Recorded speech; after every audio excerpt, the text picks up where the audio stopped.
Muy buenos días y bienvenidos a la celebración del patrón de las Facultades de Teología y Eclesiástica de Filosofía, un año más. En este año que tiene algo de especial, ¿no? Como saben, estamos en un año jubilar de Santo Tomás, que por concesión del Papa durará 3 años, o está durando 3 años, porque estamos celebrando un triple centenario relacionado con la vida de Santo Tomás, su canonización en 1323, su muerte en 1274, que son 750 años este año, y el año que viene el aniversario también de su probable nacimiento, 1225. Ahí autores disputan, ¿no? Y voy a pasar al inglés y luego vuelvo al español, ¿no? Bueno, firstly, thank you very much for coming. Thank you for having me. Dear Bishop Barden, and it's a pleasure to have you here with us. And it's a great joy to welcome you at the University of Navarra. It's his first time here, but also yesterday I was checking our correspondence, and I have found that my letter of invitation was on November 2022. So it's been a long time. So we've been waiting for long, and we are excited with having you here. But also in the meantime, Bishop Eric Barden has become more popular, even more popular, because of his publishing of his latest book, Chastity, which will be presented this afternoon. So I think it's not that easy to see this Aula Magna so crowded in a celebration like this, but so thank you for coming. Well, if I may, and as you know well your own curriculum vitae, I'm going to introduce you in Spanish. ¿No? Okay. So, Monseñor Eric Barden es obispo de Trondheim, en Noruega, y nació el 13 de mayo de 1974 en Sarpsborg, en la diócesis de Oslo. Y creció en una familia de tradición luterana. Y después de que en la adolescencia redescubriera la fe, a la edad de 19 años, o sea, como si dijéramos en segundo de carrera, fue recibido en la Iglesia Católica. Describió su encuentro con Dios de una forma muy, muy sugerente, que diría que particularmente para quienes residen en el Colegio Mayor Belagua les va a evocar un recuerdo muy grato, ¿no? En una entrevista contó el impacto que le produjo en su interior la Sinfonía número 2 de Mahler, que en el 2019 pudimos escuchar en el Baluarte, aquí en Pamplona, gracias a una iniciativa del Colegio Mayor Belagua. Y una sinfonía impresionante. Decía en esa ocasión que fue como si mi corazón se abriera de repente a una certeza casi instintiva de que Dios realmente existe, y a la conciencia de que llevaba dentro de mí algo que me superaba. La música se acabó, esto es muy interesante, me quedé paralizado y pensé, será interesante pensar en ello mañana cuando este sentimiento mío se acabe. Estudió filosofía y teología en Cambridge, en el Reino Unido, y allí se doctoró en teología histórica en el año 2000. Y después, durante un tiempo breve, continuó como investigador postdoctoral en St. John's College, también ahí en Cambridge, y fue profesor invitado de la Escuela Normal Superior de París. Se trasladó a Roma y allí se licenció en Ciencias Eclesiásticas Orientales en el Pontificio Instituto Oriental. Fue profesor de teología monástica, siríaco y canto gregoriano durante 2 años en el Ateneo Pontificio San Anselmo. Es un lugar de referencia para los estudios litúrgicos. Entre medias me he saltado un dato muy importante, que es en 2002 entró en la Orden Cisterciense de la Estricta Observancia, es decir, monje trapense. Hizo su profesión solemne en la abadía del Monte de San Bernardo en Leicestershire, en Inglaterra, en 2007. En el 2013 regresó al monasterio, pero ya como superior, siendo el primer abad no nacido en las Islas Británicas en los 2 siglos de historia de ese monasterio. En 2019 el Papa Francisco le nombró obispo de Trondheim y ya más recientemente ha asumido el cargo de administrador apostólico de la prelatura de Tromsø, que es la circunscripción eclesiástica más septentrional del mundo. Se podría decir muchas más cosas. Ha fabricado una cerveza muy buena también, entre otras cosas, ¿no?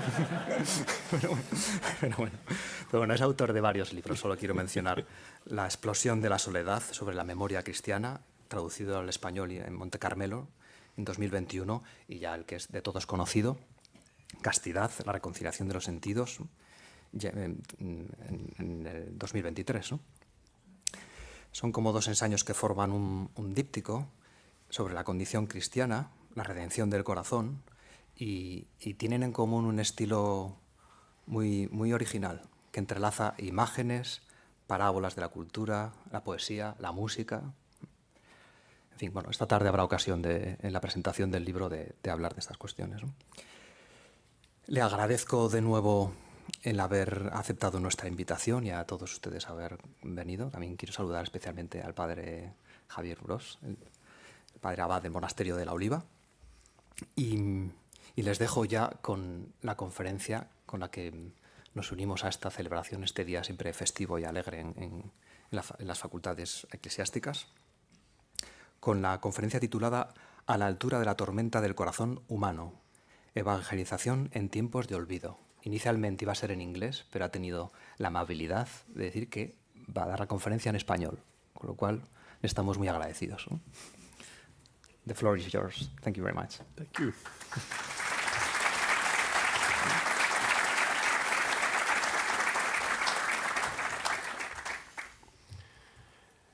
En su maravillosa crónica de Armenia, Vasily Grossman hace una broma diciendo: soy un traductor del armenio que no sabe armenio. Pienso en esa frase mientras estoy frente a vosotros como un conferencista en español que en verdad no habla español. Solo puedo invocar todas las gracias de Pentecostés y apelar a vuestra indulgencia. Habiendo hecho esta confesión pública, ahora podemos comenzar. A la altura de la tormenta del corazón humano, evangelización en tiempos de olvido. Entre las primeras manifestaciones del espíritu humano que han llegado hasta nosotros se encuentra la epopeya de Gilgamesh. Gilgamesh fue rey de Uruk en la orilla norte del Éufrates hacia el 2800 a.C., cuando las ciudades-estado sumerias conocieron su primer florecimiento. Las colecciones más antiguas de los poemas de Gilgamesh, conservadas en tablillas de arcilla, datan de alrededor del año 2000 a.C. A lo largo de 800 años, sus diversas tradiciones se fueron entrelazando en distintas lenguas y lugares hasta alcanzar una forma épica estandarizada hacia el año 1200 a.C.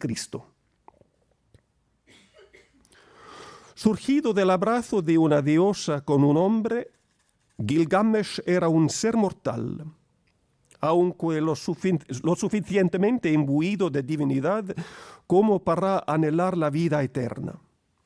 Este anhelo, frustrado y sin dirección, se tradujo en una férrea voluntad y una ambición sin límites. Gilgamesh agotó al pueblo de Uruk, que suplicó a los dioses que crearan un héroe que pudiera hacer frente a la inquietud de su rey. Alguien que sea un rival para la tormenta de su corazón, rogaron, que compitan entre sí para que Uruk descanse. La respuesta a esta plegaria fue Enkidu, un hombre con habilidades casi sobrenaturales que se ganó la amistad de Gilgamesh. Juntos viajaron a los confines de la tierra, lanzados a la aventura, siendo una fuente de valor y consuelo para el otro. La muerte de Enkidu provocó una crisis en Gilgamesh. Su reticencia a separarse del cuerpo de su amigo para su sepultura reveló la perturbadora fugacidad de la existencia humana. No entregué su cuerpo para ser enterrado, dice Gilgamesh, hasta que un gusano cayó de su fosa nasal. Se dio cuenta de que ese era también su destino. No podía esperar sentado hasta que llegara. Así que empezó a vagar, huyendo de aquello que le recordara la mortalidad. Tenía miedo de morir yo también. Lo que le pesó a mi amigo Enkidu fue más de lo que podía soportar. Así que en un camino remoto vagó por el desierto. Gilgamesh corrió contra el sol. Buscó a Utnapishtim, el Noé de Babilonia, sobreviviente del diluvio. Se sumergió hasta el fondo del mar para recoger una planta rejuvenecedora, pero una serpiente se escapó con ella. Mientras tanto, los dioses gritaban: Gilgamesh, ¿por dónde andas? Nunca encontrarás la vida que buscas. Al final de la epopeya encontramos a Gilgamesh de vuelta en Uruk, ante la muralla que había levantado. Gilgamesh consideraba esa construcción monumental como su único derecho a la inmortalidad. El muro ha desaparecido, por supuesto, al igual que las obras de Ozymandias en el soneto de Shelley. Solo la palabra, aparentemente fugaz, pero maravillosamente idónea para atravesar una distancia de 4000 años, permite que Gilgamesh siga viviendo entre nosotros como una presencia cercana, extrañamente inquietante. Digo inquietante porque Gilgamesh podría ser nuestro contemporáneo. Es un megalómano, enamorado de su habilidad, aunque inseguro de su propósito, atormentado por la muerte, perplejo ante el ansia de su corazón, valiente ante lo absurdo y, sin embargo, agobiado por la tristeza. Sorprende sobremanera la negativa de Gilgamesh a quedarse quieto. Cuanto más aguda es su desesperación, más frenético se vuelve su movimiento. Recordemos que intentó correr más rápido que el curso del sol. Esta propensión es tan antigua como la humanidad, pero nunca como hoy, las mujeres y los hombres han estado tan bien equipados para satisfacer esa tendencia. Encontramos un análisis de la fijación moderna con el movimiento y el cambio en un libro de 2018 de François-Xavier Bellamy. El autor francés es una figura notable de la vida política e intelectual francesa, dos ámbitos que quizás no se cruzan con suficiente frecuencia. Bellamy sostiene que con la revolución científica, por Copérnico y Galileo, empezó una transformación gradual de la consciencia. Gilgamesh experimentó la contingencia humana dentro de un mundo supuestamente estable, pero los modernos consideramos el cambio como una ley universal. Damos por sentado que nada perdura, que somos partículas de polvo en un universo en expansión, que la realidad como tal avanza sin meta fija, sin centro. Solo nos queda creer en el movimiento, en el progreso. Lo perseguimos religiosamente. Las ideologías del siglo XX han hecho del progreso un valor absoluto. Es la base de la economía de mercado y cada vez gana más influencia en la antropología. El relato del transhumanismo ya no es solo una hipérbole orwelliana, se nos presenta como la próxima e inevitable fase del progreso, en la que algunos predicen que el ser humano será superado por las máquinas. François-Xavier Bellamy señala que hemos sucumbido a este modo de pensar de forma tan completa que la modernidad se caracteriza por una inmensa rabia contra cualquiera que se niegue a seguirle el ritmo. Nuestra pasión por el cambio se ha vuelto obsesiva y totalitaria. También encontramos esta misma pasión en la Iglesia. Es la causa de las grandes tensiones que asolan el cuerpo eclesial hasta el punto de amenazar su unidad. Parece oportuno abordarla aquí, en el marco de una universidad cuya tarea consiste en hacer inteligible la palabra de Dios hoy, permaneciendo a la vez fieles a una tradición ininterrumpida. La palabra de Dios no habla al vacío, sino a mentes y corazones, suscitando una respuesta. Sus expositores deben dirigirse a personas reales, a la gente de su tiempo. Pero, ¿cómo podemos transmitir eficazmente nuestro mensaje?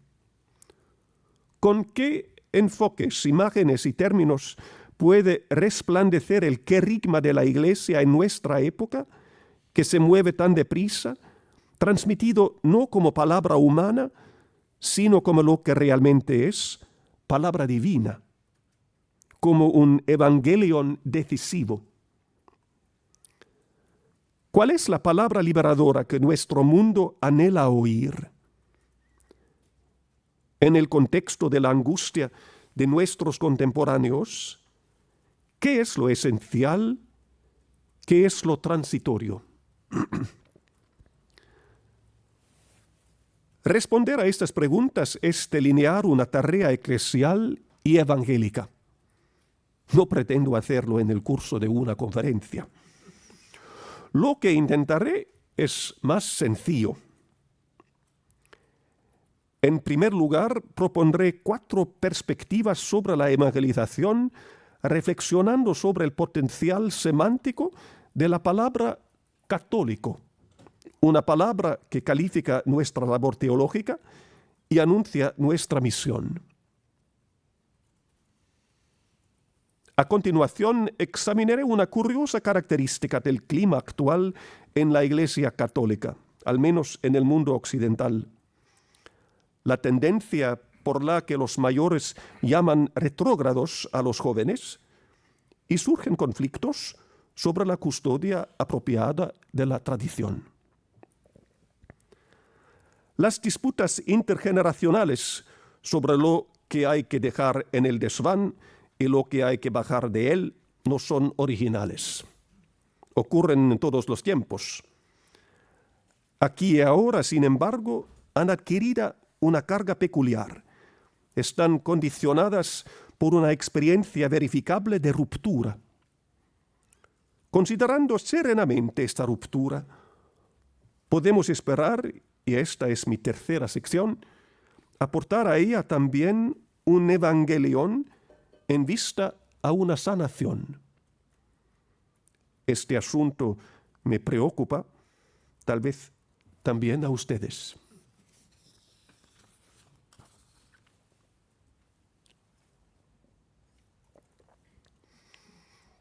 Primera sección, ¿qué es católico? A través del latín, el adjetivo católico nos viene del griego, donde lo encontramos como adverbio katholon, que significa según la totalidad. Aristóteles opone lo que es katholon a lo que es katekaston, perteneciente a lo específico. Es católico contener una suma de particularidades y darles forma en un todo elegante. A este punto estoy en deuda con Dame Gertrude Brown, una monja de la abadía de Stanbrook en Inglaterra, por su brillante intuición. A principios de los años 80 fue enviada a Estados Unidos para ayudar a una comunidad reconciliada con la Iglesia tras verse envuelta en lo que se dio en llamar la herejía de Boston. A Dame Gertrude le alegró acompañar el ensanchamiento de miras de las hermanas y hermanos de esta comunidad americana. Un día escribió encantada a Stanbrook. Aquella mañana en misa señaló: había escuchado una homilía muy buena, con los signos de una verdadera espiritualidad cristiana, trinitaria, cristocéntrica, bíblica, doctrinal, litúrgica, católica, es decir, hospitalaria. Esta definición de lo católico como hospitalario me parece inspirada. Ser católico es habitar un espacio vasto y acogedor y respirar en él un aire fresco de montaña. Una construcción teológica en la que no dejáramos de golpearnos la cabeza contra el techo, oprimidos por el olor a calcetines viejos, podría estar necesitando una prueba de catolicidad. Dicho esto, ser hospitalario es invitar huéspedes a casa, y una casa tiene límites. Es más, un hogar es un espacio que se habita y se ama. Para reclamar una casa como propia, no basta con enumerar sus muebles. Hay que usarla, apreciarla, hacerla nuestra. Un teólogo católico es alguien que recibe la tradición católica en su integridad con la delicadeza de un invitado, con un agradecimiento que crece el encontrar un hogar en ella y encantado de invitar a otros a entrar y permitirles la experiencia de estar en casa. Un segundo sello distintivo, esbozado en el llamado Canon de Vicente de Lerins, es este: la verdad católica es lo que ha sido creído en todas partes, siempre y por todos. Esto no significa decir que la teología permanezca, sea estática, sino que su objeto no cambia. Este objeto es dado, revelado y exige reverencia. Una teología que aspira a ser católica no puede reorientarse hacia causas de menor cuantía. Debemos tener cuidado con los proyectos que pretenden desarrollar una teología de esto o aquello. Del mismo modo que con los intentos de ceñir la teología a etiquetas que describen identidades políticas. La teología es el abordaje inteligente, humilde y orante del depósito de la fe transmitido en la Iglesia, nada menos y nada más. Si la Iglesia intenta seguir el ritmo de modas pasajeras, ese intento está destinado al fracaso. Siempre irá unos pasos por detrás. Se arriesga a dar una imagen lamentable, incluso cómica, como los padres de mediana edad que intentan vestirse igual que sus hijos adolescentes. Este hecho revela la fragilidad de la insubculturación. Nos enseña que el diálogo católico con la cultura contemporánea debe alcanzar las aguas tranquilas de las profundidades, no contentarse con los desperdicios depositados por la marea en las playas.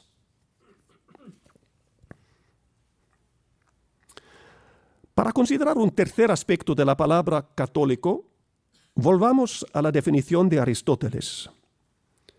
Ser katholon, dice, es generar un todo a partir de partes dispares. Esto presupone la capacidad de mantener un cierto grado de tensión. Los dogmas clave de nuestra fe, la Trinidad, la unión hipostática, la resurrección del cuerpo, son sofisticadísimas fórmulas que expresan una paradoja equilibrada. La naturaleza abarcadora del pensamiento católico exige de quienes lo ejercen una disciplina de la mente que debe estar bien formada y ser rigurosa. El teólogo católico debe ser versado en las escrituras, que idealmente debería estudiar en las lenguas originales. Debe estar familiarizado con la filosofía, antigua y moderna, tener una buena comprensión de la historia, entender la forma y el desarrollo de la doctrina y ser capaz de buscar la verdad católica no solo en los manuales, sino en el gradual y en el misal y en la geografía. En una época en la que las facultades de teología son expulsadas de las universidades, es vital mantener la integridad intelectual de la disciplina. Los sociólogos nos dicen que la transmisión residual de la fe en el seno de las comunidades resulta en Occidente un modelo fallido. Es probable que el creyente del futuro sea el resultado de un viaje solitario hacia la fe, guiado por una mente inquisitiva. El apostolado intelectual desempeña un papel central a la hora de mostrar la coherencia y la belleza del magisterio católico, al permitir un vuelo metafísico a mentes limitadas por el formateo de una lógica computacional. Si bien la teología católica desafía y satisface al intelecto, no se limita a las formas discursivas. Apela a todo nuestro ser, involucra nuestra sensibilidad.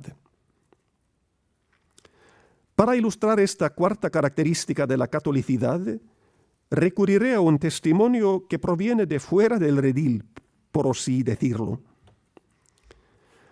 Hace unos años, Navid Kermani, un orientalista y escritor de novelas alemán, publicó un libro de ensayos sobre el arte cristiano, publicado en español con el título Incrédulo asombro.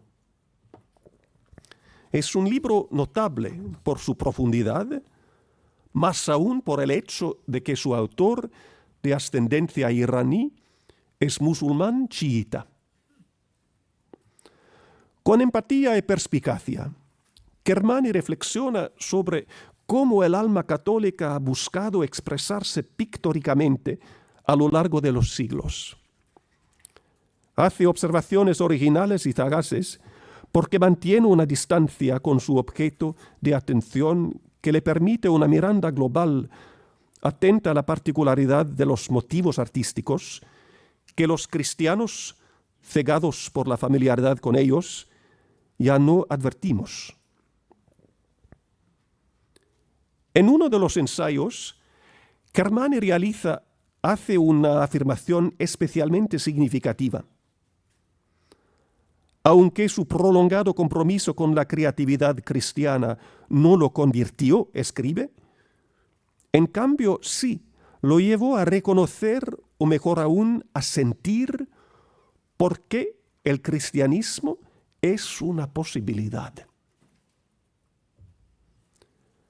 Para abrir esa puerta de la percepción, cerrada con doble cerrojo en una época atea, el patrimonio musical, las artes visuales y el ars celebrandi de la Iglesia pueden ser al menos tan eficaces como una multitud de palabras, tal como ocurrió con San Agustín en Milán, o 5 siglos más tarde con los enviados del pagano rey Vladimir a la corte de Constantinopla. Pero también en este ámbito hay requisitos estrictos que deben cumplirse. Cuando está en juego la comunicación de la verdad, no hay lugar para la mediocridad. La integridad del culto es eficaz, desborda en caridad hacia los pobres y trae la paz evangélica como frutos de la justicia. La teología católica, por tanto, es compasiva y abierta de miras, pero tiene unos límites claros y bien definidos. Reencuentra constantemente sus raíces en la revelación divina y en el depósito de la fe, para a partir de ahí encontrar respuestas adecuadas y sobrenaturales a los dilemas contemporáneos. Es bien compacta, firme en su núcleo, tiene la solidez necesaria para sostener la tensión intelectual y enunciar de manera coherente y segura la esperanza que se le ha confiado. Se esfuerza por expresar esta esperanza que saca al hombre de la autorreferencialidad para hacerlo partícipe de la naturaleza divina, no solo en la enseñanza discursiva, sino también en el arte, en la celebración del misterio de la fe y en la caridad y la justicia.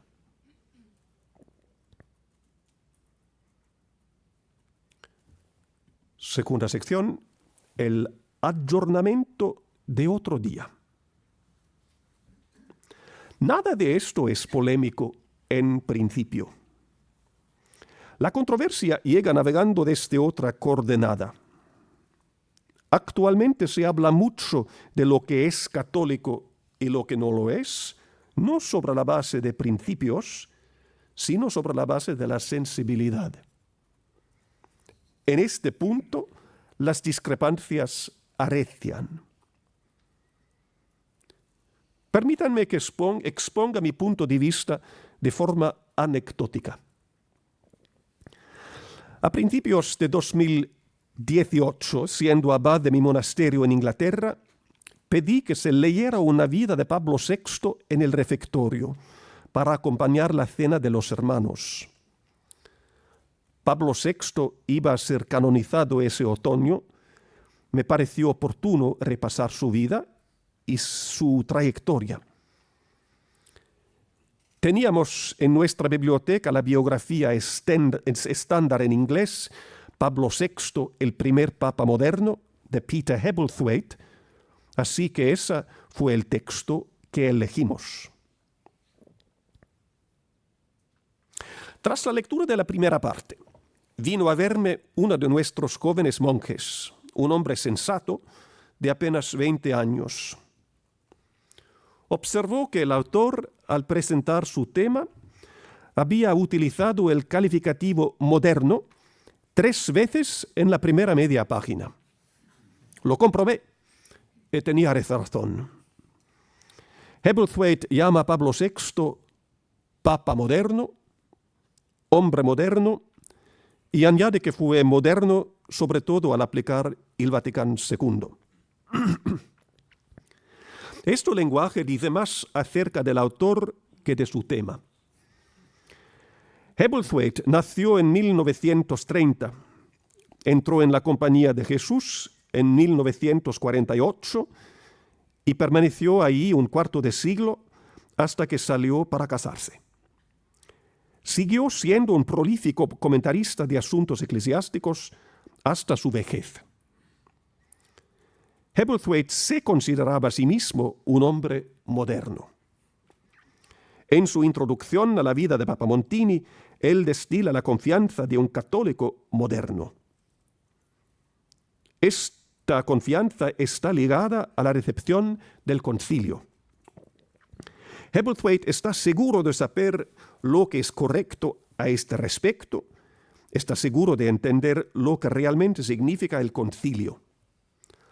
Lanza invectivas contra el Papa en funciones en el momento de la publicación, es decir, en el año de Nuestro Señor de 1993.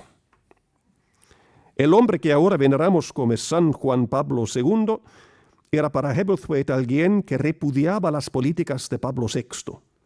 Era un desmantelador de la herencia de Montini. En estos aspectos, el libro, que por lo demás tiene muchos méritos, muestra tanto su edad como la de su autor.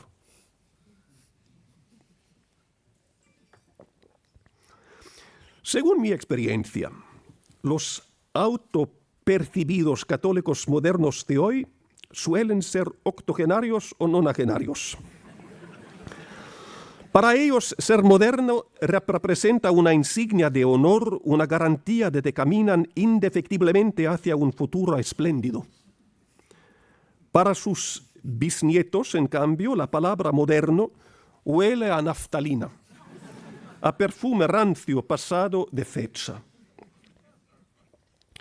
Mi joven hermano del monasterio no despreciaba lo moderno, era demasiado reflexivo para eso. Pero llamar a alguien moderno le parecía un débil elogio.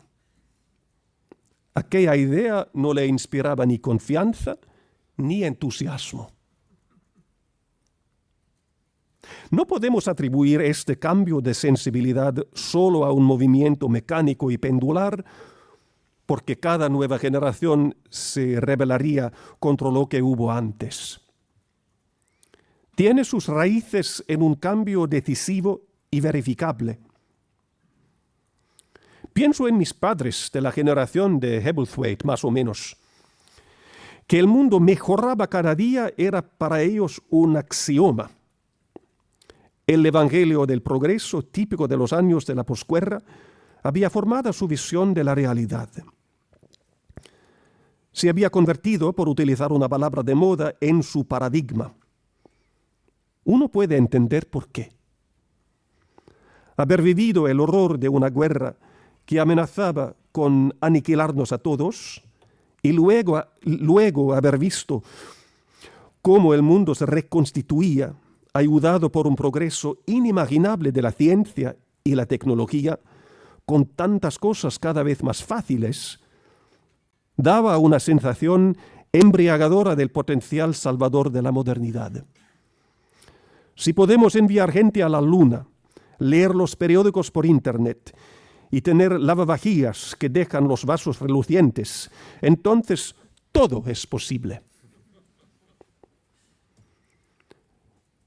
Frente a esta mentalidad, yo me siento claramente jeremíaco. Sin embargo, mi pesimismo no es nada comparado con el de los veinteañeros de hoy, que podrían ser mis hijos. A menudo lo que ven es un mundo que se va al garete. No pueden dejar de ver la escalada de peligros medioambientales, políticos, terroristas y digitales y su amenazador potencial destructivo. Ven una sociedad hecha jirones, miran a sus mayores y se preguntan, ¿cómo?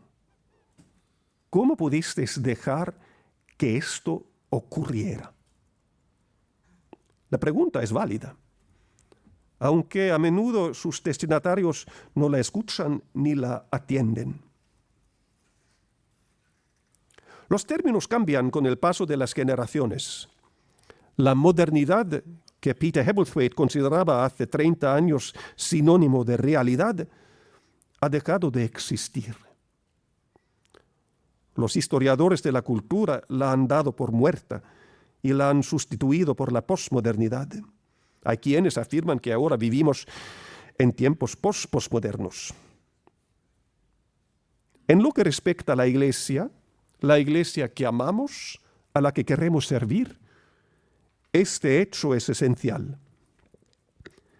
Gran parte del optimismo católico de la época del concilio, optimismo en relación con el compromiso con el mundo, con la cultura secular, con las posibilidades de diálogo, parece, desde la perspectiva de hoy, conmovedora o culpablemente ingenuo.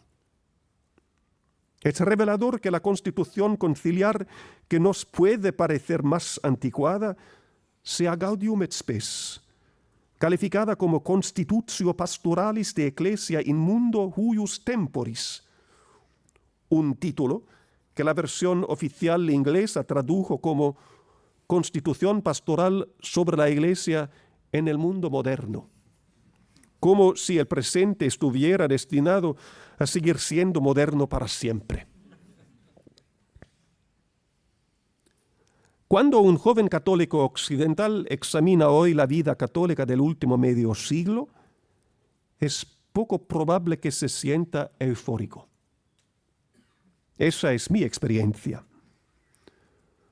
Lo que los jóvenes ven al mirar hacia atrás no es el glorioso cumplimiento de la promesa moderna, sino un rápido desmoronamiento, el vaciamiento de seminarios y casas religiosas, el envejecimiento de las congregaciones religiosas, el empobrecimiento litúrgico, la creciente vaguedad de la enseñanza, la pérdida de credibilidad, sobre todo en vista del terrible legado de abusos sexuales. No digo que esta lista sea objetiva o exhaustiva. Simplemente digo que es lo que muchos jóvenes católicos asocian con la modernidad católica y sus frutos. Desconfían del reciclaje de los eslóganes de aquella época, los llamados a una nueva primavera, a una inclusión sin prejuicios, etc. Su preocupación es asegurarse de que lo que ven como una iglesia amorfa vuelva a recuperar su forma, tome posición y reclame su dignidad. Debemos prestar atención de manera inteligente a esta perspectiva contemporánea de lo moderno. Debemos buscar, arraigados y edificados en Cristo, una renovación de la fidelidad, la santidad, la coherencia y el celo católico, sin ataduras a una retórica que ya ha perdido su significado. Tachar a los hombres y mujeres inquietos por el catolicismo moderno de tradicionalistas descerebrados o acusarlos a bocajarro de oponerse al Concilio Vaticano II es demasiado simplista. De hecho, el concilio rara vez es objeto de controversia. Lo que suscita interrogantes es la forma en que se ha aplicado o instrumentalizado.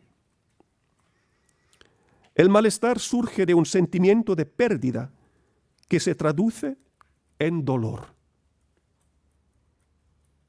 Puedo identificarme con esa sensación de pérdida, con ese dolor.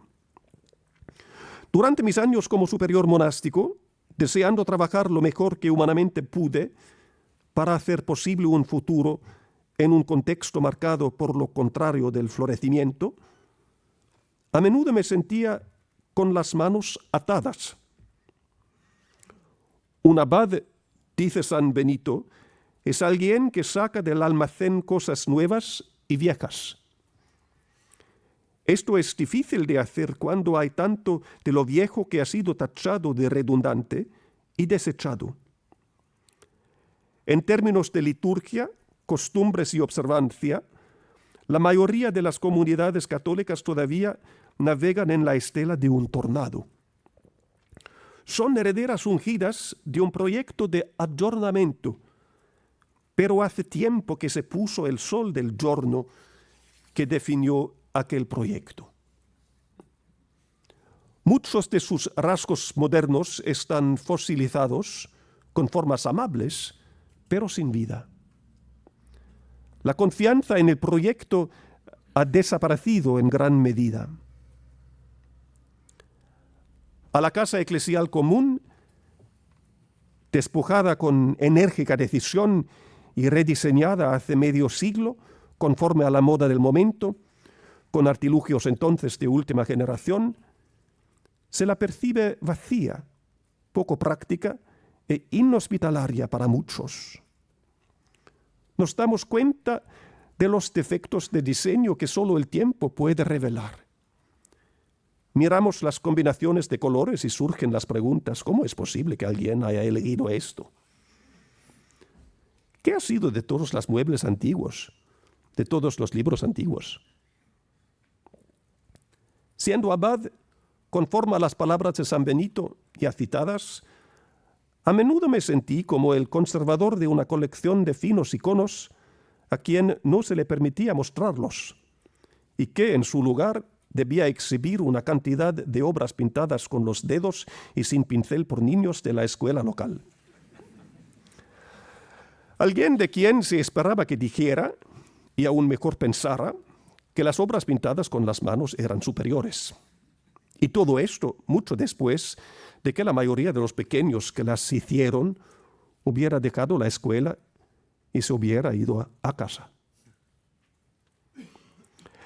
La tarea de la actualización postconciliar fue hecha enteramente en vista de una renovación. Se llevó a cabo con admirable buena voluntad, valentía, generosa esperanza, inteligencia y a menudo considerable miopía. En muchos casos no ha dado los frutos esperados. Tras décadas de autoafirmación, ha llegado el momento de admitirlo, no para poner punto final a un periodo cuyas gracias y logros son incuestionables, sino para dejar de confiar a priori en el cambio constante como medio para atravesar las crisis, para aferrarse en su lugar a lo perdurable, para buscar la estabilidad. Gilgamesh, ¿dónde andas? Estas palabras, pronunciadas hace mucho tiempo, nos interpelan. Exigen una respuesta ponderada, tanto si erramos en solitario como si lo hacemos en pequeñas manadas o en sínodos compactos.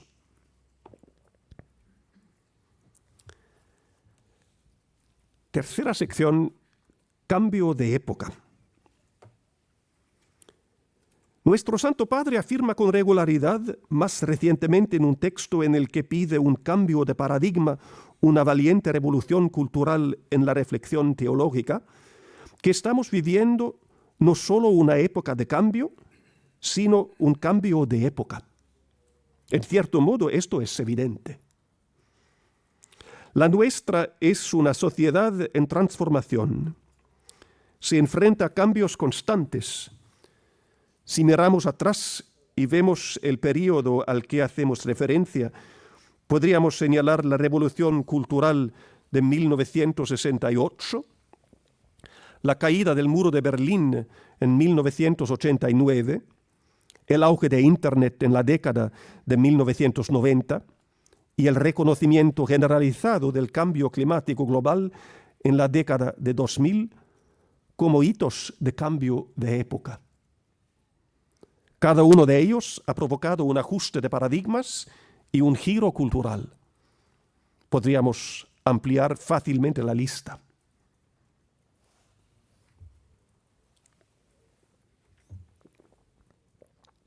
También encontramos ejemplos de anuncios de cambio de época que resultaron prematuros. Hace apenas 24 meses era común hablar del COVID-19 como el inicio de un tiempo nuevo, una época nueva. Entre tanto, en la mayoría de los lugares, el virus ha sido domesticado. Donde yo vivo, ahora se lo trata igual que la gripe común. ¿No corremos el riesgo de que nuestra afición a dividir y subdividir las épocas sea una concesión retórica al encanto de un mito progresista? En la mentalidad del supuesto excepcionalismo de nuestro tiempo, que exigiría necesariamente medidas hasta ahora impensadas, no hay un narcisismo implícito, una necesidad de demostrarnos a nosotros mismos que somos especiales. En el contexto del pensamiento secular, esta tendencia resulta cansina y limitante. La descontextualización del presente nacida de un recuerdo ausente o desdeñado puede conducir a lecturas catastróficamente erróneas de situaciones urgentes, lo comprobamos a diario leyendo los periódicos. Autores o grupos de autores que, seguros de la novedad sin precedentes de su visión, solo se citan a sí mismos, considerando todo lo demás pasado de moda, y que verdaderamente aspiran a reescribir la realidad en primera persona, ya sea del singular o del plural. Tales ensayos pueden tener una repercusión sensacional por un momento, pero están destinados a un rápido olvido. La realidad es tan compleja que no se deja reducir por mucho tiempo a una mera abstracción. Cuando el olvido nacido de presupuestos progresistas se insinúa en el discurso de la Iglesia, lo que se encuentra en juego es más importante. El querigma cristiano se basa en la irrupción de la eternidad en el tiempo. El querigma cristiano se basa en esta implica que las coordenadas esenciales son y deben permanecer constantes. Pensemos en la aclamación que hace el sacerdote al comienzo de la vigilia pascual. Inscribiendo en el cirio pascual la forma de la cruz, emblema de la muerte vencida, exclama: Cristo ayer y hoy, principio y fin, alfa y omega, suyo es el tiempo y la eternidad. A él la gloria y el poder por los siglos de los siglos. Esta idea capital, fuente de exultación, está resumida en el lema cartujo Stat crux dum volvitur orbis. Mientras el mundo gira, la cruz permanece firme. Esto nos permite hacer una afirmación audaz. El compromiso cristiano con el mundo no tiene en realidad más que un solo paradigma decisivo. Este paradigma es inherente a la plenitud de la fe en Cristo de la Iglesia, definida por los concilios y transmitida a través de un patrimonio de teología, liturgia, cultura y acción caritativa. Cuando Giovanni Battista Montini se convirtió en arzobispo de Milán en 1954, Pío XII lo convocó a una audiencia.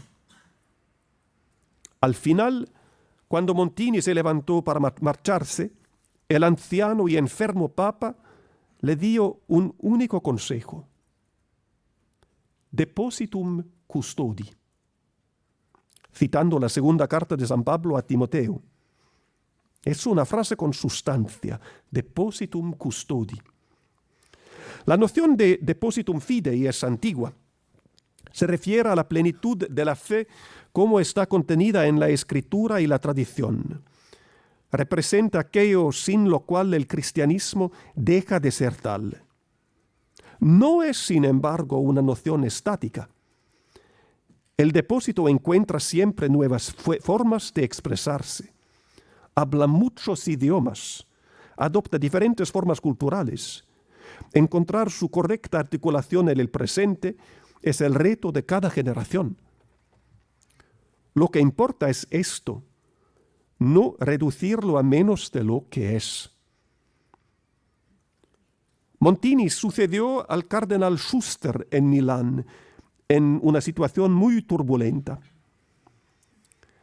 El Papa tenía aguda conciencia de esto, más que la mayoría. No le dijo a Montini que fuera un disco rayado, que siguiera pronunciando viejas verdades con viejos métodos. Conocía demasiado bien a Montini, ese sacerdote sensible con un intelecto inquisitivo. Lo que le dijo fue: ve y pastorea tu rebaño abigarrado y disperso. Encuentra palabras y gestos que puedan entenderse, pero no comprometas la verdad. Ten confianza en que el depósito que se te ha confiado contendrá el germen de las respuestas que necesitas para afrontar las cuestiones de hoy. Vive de ese depósito, excava en él profundamente. Así explicaba Montini las palabras del Papa en su discurso de toma de posesión de la Archidiócesis de Milán, mostrando la vasta tradición de la Iglesia como fuente de perenne actualidad, de perenne novedad y originalidad. Años más tarde, convertido en el primer Papa moderno, Montini se sentía angustiado por la facilidad con la que los católicos simplificaban este gran don, reduciendo una realidad grandiosa y sagrada a su formato de bolsillo. Pienso, por ejemplo, en la apasionada carta que dirigió a los órdenes religiosas el 15 de agosto de 1966. Asombrado por el rechazo generalizado de un precioso patrimonio litúrgico, el Papa se declaró turbado y entristecido.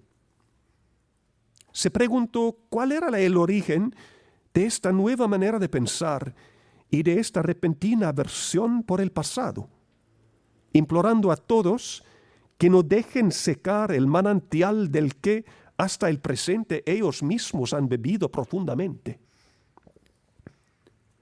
No muchos prestaron atención a las palabras del pontífice. Convencidos precisamente de construir una nueva época, la mayoría de las personas a las que se dirigió veían la novedad como un imperativo no negociable. Muchos de sus esfuerzos más sofisticados parecen ahora ondas en el mar que se alejan hacia el horizonte. Comencé esta conferencia refiriéndome a la inquietud de alguien que vivió hace cerca de 5.000 años. Sugerí que la encrucijada fundamental de la condición humana no ha cambiado mucho desde entonces. Los geólogos miden las épocas en unidades de miles de años. Podemos aprender de ellos. En términos esenciales, la época de Gilgamesh sigue siendo la nuestra. Sigrid Undset escribió una vez: las costumbres y las convenciones cambian mucho con el paso del tiempo y cambia la fe del hombre que piensa de forma diferente sobre muchas cosas. Pero el corazón del hombre no cambia en absoluto, en ningún momento. Esta reflexión no menosprecia al hombre. Al contrario, muestra su noble herencia, invitándole a comprenderse a sí mismo a la luz de ella. ¿No es reconfortante que podamos reconocernos en la tormenta que recorrió el corazón de Gilgamesh? Cualquier esfuerzo serio de autocomprensión humana debe aplicar una hermenéutica de la continuidad. Me parece evidente. En un contexto cristiano, esto se vuelve axiomático, una consecuencia necesaria de la encarnación del Verbo. En la epopeya de Gilgamesh, el dios del sol, Shamash, pregunta al rey de Uruk: ¿por dónde andas?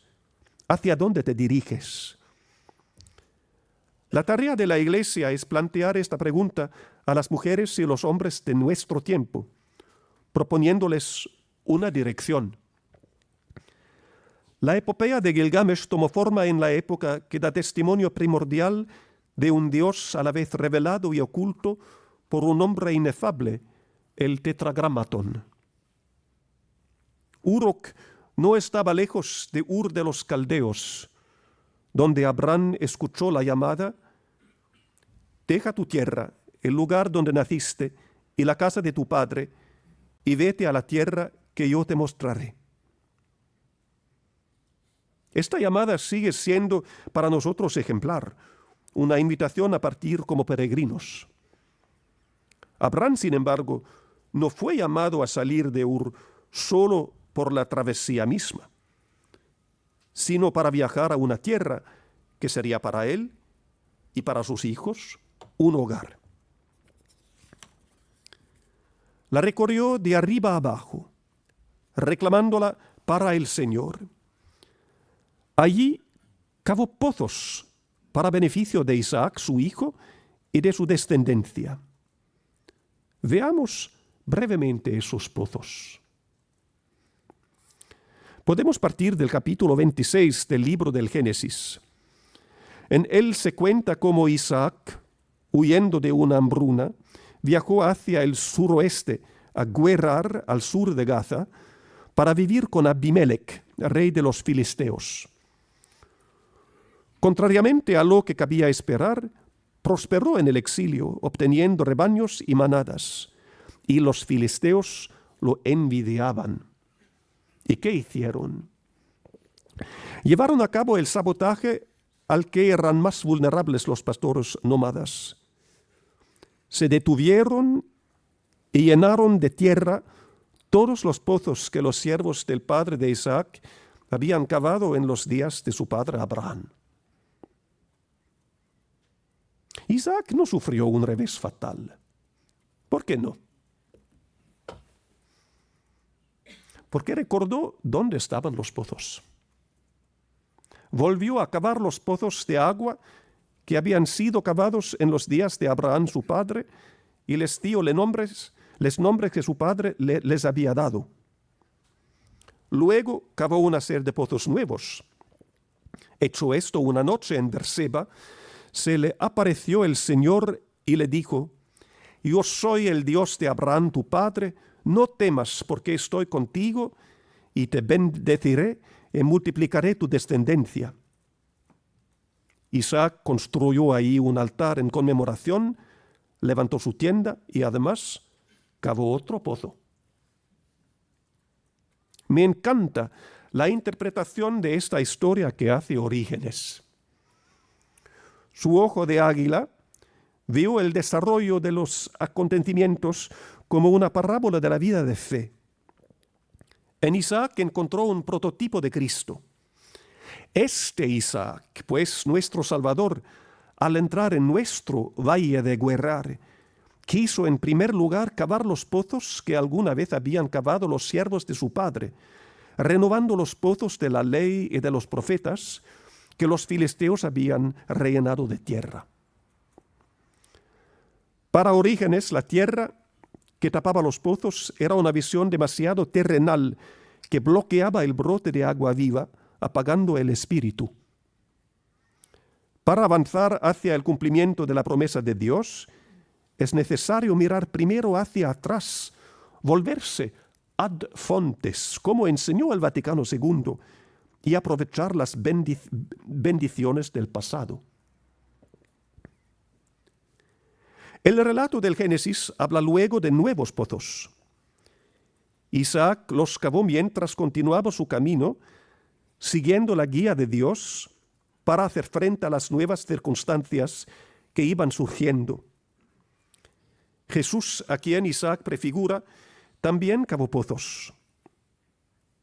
Orígenes se deleita en el hecho de que el tercer pozo de Isaac, obra de sus manos, se llamará Rehobot, que significa amplitud. Porque en verdad, dice Orígenes, Isaac se ha extendido ahora y ha hecho que su nombre se extienda por toda la tierra, llenándola con el nombre de la Trinidad. El nuevo Isaac revela de manera definitiva la extensión del misterio de Dios. A partir de esta revelación, los evangelizadores de todos los tiempos, incluido el nuestro, reciben su misión: llevar el nombre salvador de Jesús hasta los confines de la tierra, cavando pozos en su nombre a su paso. Orígenes, nunca satisfecho con la superficie de las cosas, vio un tercer nivel de significado en la excavación de Isaac al dejar que resonara en una historia narrada en el 4º capítulo de Juan. Hablando con la samaritana, Cristo utiliza el trabajo relacionado con el pozo de un pueblo para explicar realidades espirituales. El que beba del agua que yo le daré, nunca más tendrá sed, sino que el agua que yo le daré se hará en él fuente de agua que salta hasta la vida eterna. Orígenes no lo duda. He aquí la clave que abre la antigua empresa de Isaac. El verbo de Dios está presente entre nosotros, dice, y esto es lo que pretende ahora. Del alma de cada uno de vosotros quiere sacar tierra acumulada para abrir vuestro manantial. Porque el pozo está dentro de vosotros, no brota de otra parte, como el reino de Dios está dentro.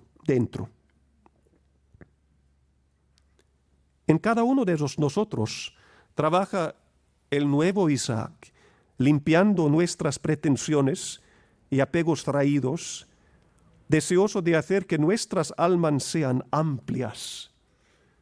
Él quiere liberar de impurezas el manantial que llevamos para que de un hilillo se convierta en una fuente santificadora. La conclusión.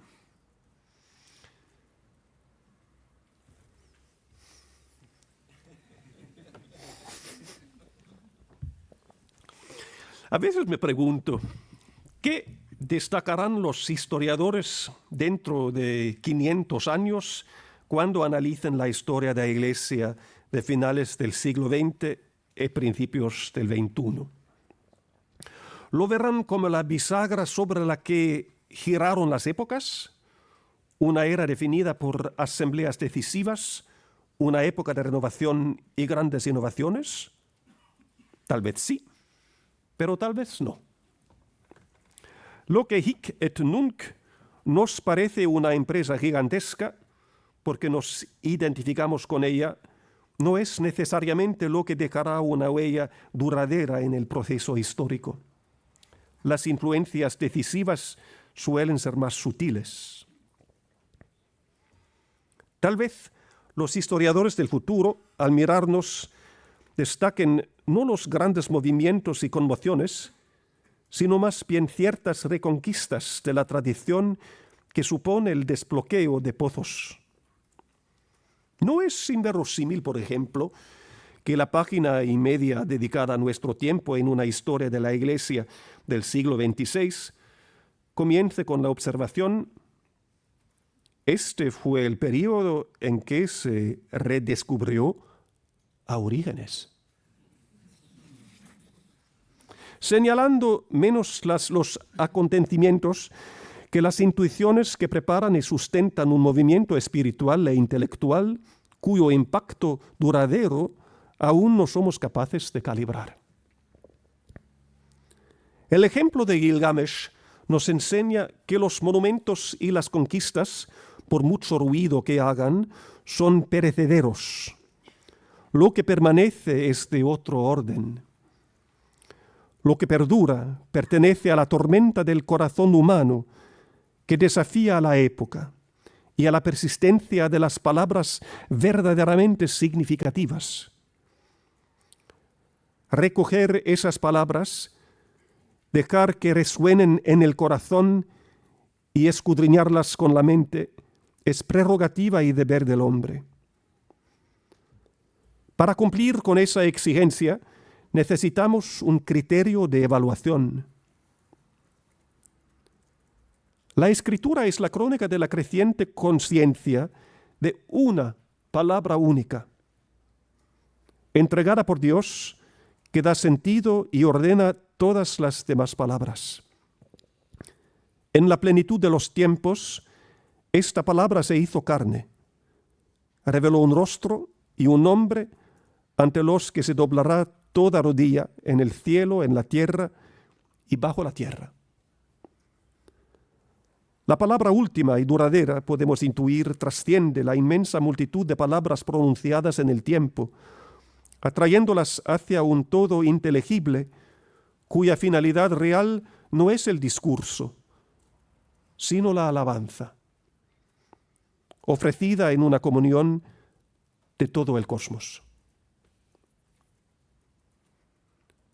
Uno de los sermones de Orígenes sobre el Éxodo relata la entrega del maná en el desierto El Señor dijo al pueblo: por la mañana os saciaréis de pan. Orígenes leyó este versículo como una alusión a Cristo, la estrella de la mañana, que viene a hacer nuevas todas las cosas. La edición de los sermones de Orígenes en la colección Sources chrétiennes fue preparada por el padre Henri de Lubac.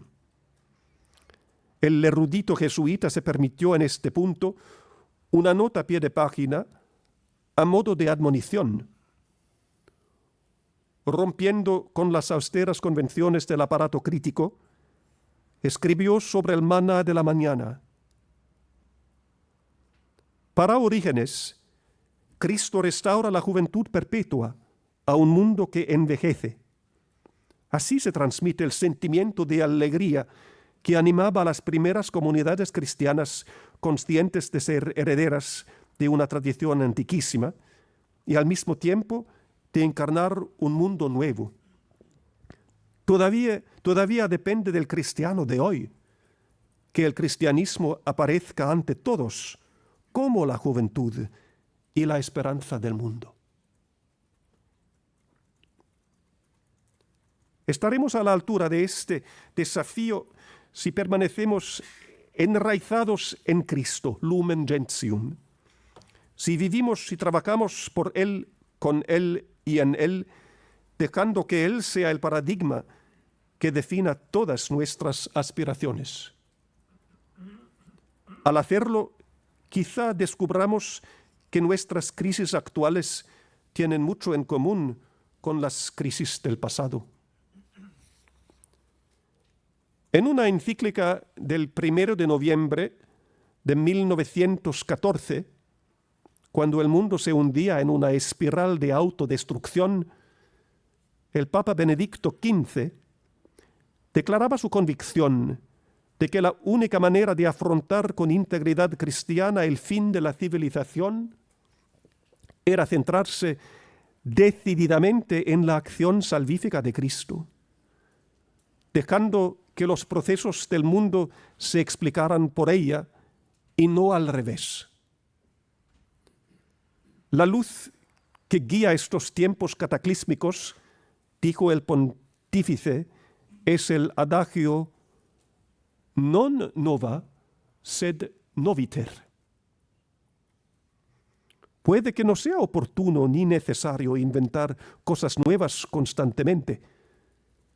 Primero debemos usar y aplicar de formas nuevas lo que ya se nos ha dado, con confianza viéndonos a nosotros mismos en un contexto providencial en el que 1000 años son como un día.